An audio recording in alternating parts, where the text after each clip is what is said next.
Assalamualaikum warahmatullahi wabarakatuh. Pada video kali ini kita akan membahas materi berkaitan dengan pemeliharaan tanaman, dimulai dari pemeliharaan tanaman, pola pertumbuhan, dan masuk ke bagian spesifik tentang penyulaman, penyiangan, dan pendangiran.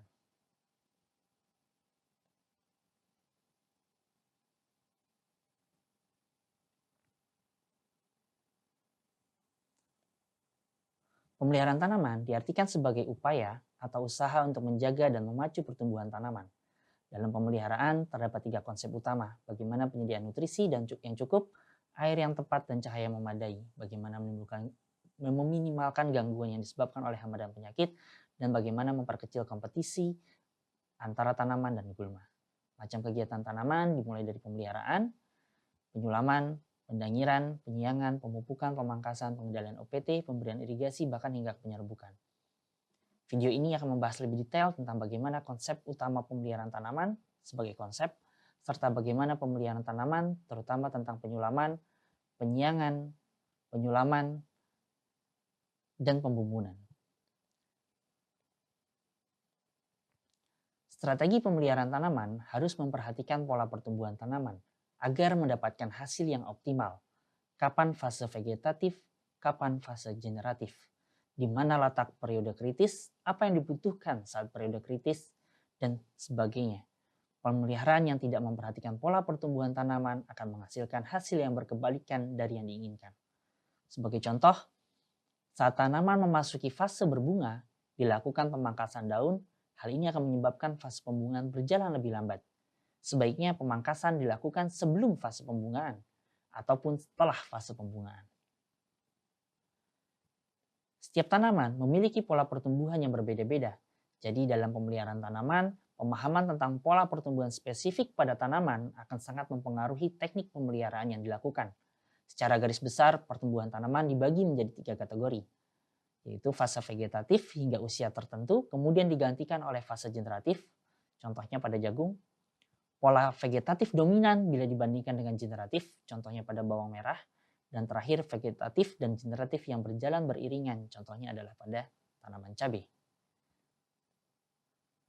Jagung merupakan contoh tanaman dengan fase vegetatif yang berlangsung sampai waktu tertentu kemudian berangsur diganti dengan fase generatif.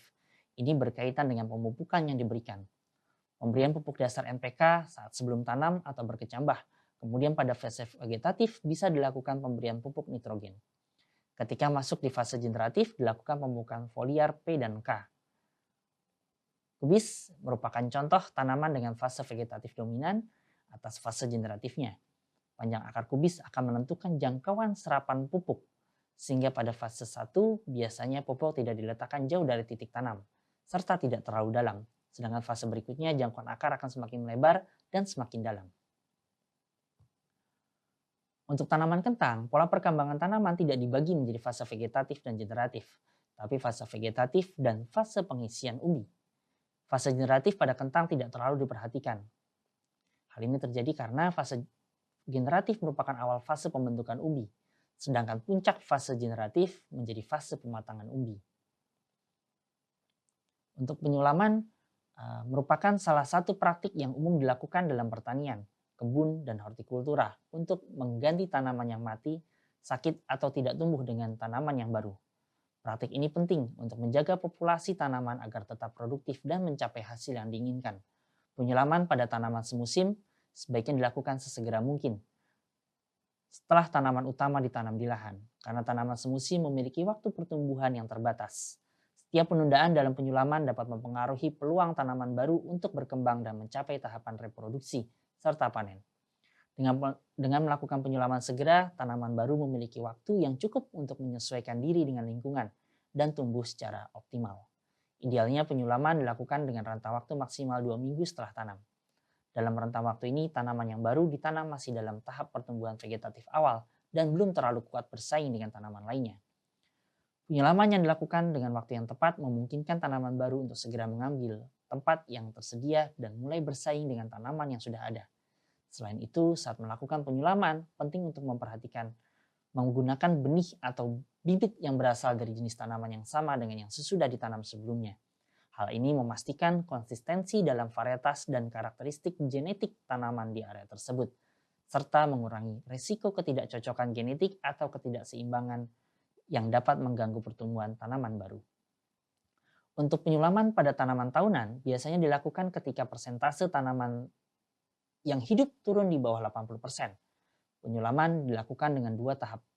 Pertama, sekitar 1 bulan setelah tanam untuk mengganti tanaman yang mati atau tidak tumbuh dengan tanaman sehat. Kemudian penyulaman kedua dilakukan sekitar 1 tahun setelah tanam untuk menggantikan tanaman yang mati dalam jangka waktu yang lebih lama. Penyiangan merupakan kegiatan untuk membersihkan pertanaman dari rumput dan tanaman yang tidak dikehendaki. Hal ini dapat mencegah penyebaran hama dan penyakit karena biasanya gulma dijadikan tempat persembunyian serta jadi inang alternatif. Penyiangan tanaman sebaiknya dilakukan pada waktu kritis, yaitu saat gulma mulai tumbuh dan bersaing dengan tanaman budidaya untuk mendapatkan air, nutrisi, dan cahaya matahari. Waktu kritis inilah terjadi biasanya pada awal pertumbuhan tanaman budidaya, ketika tanaman masih lemah dan rentan terhadap persaingan gulma. Penyiangan yang dilakukan pada waktu kritis ini dapat membantu mengurangi persaingan dengan gulma dengan tanaman budidaya sehingga memberikan tanaman budidaya kesempatan yang lebih baik untuk tumbuh dengan optimal. Ketika musim hujan, penyiangan lebih intensif bila dibandingkan dengan musim kemarau. Pada tanaman tahunan, penyiangan dilakukan dengan fokus pada pembentukan piringan, yaitu area di sekitar diameter sekitar 1-2 meter di sekitar batang tanaman. Praktek ini bertujuan untuk memberikan ruang yang cukup bagi tanaman utama untuk berkembang tanpa saingan dari gulma. Selain itu, penyiangan difokuskan pada gulma yang invasif atau memiliki pertumbuhan yang cepat dan agresif yang dapat mengganggu pertumbuhan dan hasil tanaman tahunan. Tujuan dari penyiangan ini adalah untuk menjaga tutupan gulma di bawah 50% di area sekitar tanaman. Berikutnya adalah pembubunan. Pembubunan tanaman merupakan salah satu praktek pertanian yang melibatkan penumpukan tanah di sekitar batang utama tanaman untuk membentuk gundukan. Pembubunan ini akan membantu memperkuat sistem akar tanaman dengan menutupi bagian batang bawah dengan lapisan tambahan tanah. Ini membantu mencegah batang tanaman menjadi lemah atau rebah saat terkena angin, serta tanaman mulai berbuah dan membutuhkan dukungan ekstra. Pembubunan juga membantu meningkatkan aerasi dan sirkulasi udara di sekitar akar. Tanah yang ditumpuk membantu menjaga ruang pori-pori di dalam tanah tetap terbuka, memungkinkan oksigen masuk di dalam tanah dan mencapai akar tanaman. Ini penting untuk pertumbuhan akar yang sehat dan penyerapan nutrisi yang efisien. Pembubunan juga membantu dalam mengendalikan gulma dan menutupi atau menyembunyikan gulma yang telah tumbuh di sekitar tanaman. Pada kasus tertentu, pembubunan berfungsi untuk menutup umbi atau bagian dari akar yang keluar, seperti pada kentang, kacang tanah, ataupun wortel. Demikian yang dapat saya sampaikan berkaitan dengan perawatan tanaman. Sebagai kesimpulan, perawatan tanaman harus memperhatikan setiap tumbuh dan juga fase pertumbuhan tanaman. Penyulaman, penyiangan, dan pembubunan dilakukan dengan melihat kebutuhan pada tanaman. Tidak ada generalisir untuk perawatan tanaman yang berbeda, baik itu kondisi lapangan atau spesiesnya yang berbeda. Terima kasih kepada semua mahasiswa. Semoga ilmu yang saya sampaikan dapat bermanfaat dan berguna. Akhirul kalam, wassalamualaikum warahmatullahi wabarakatuh.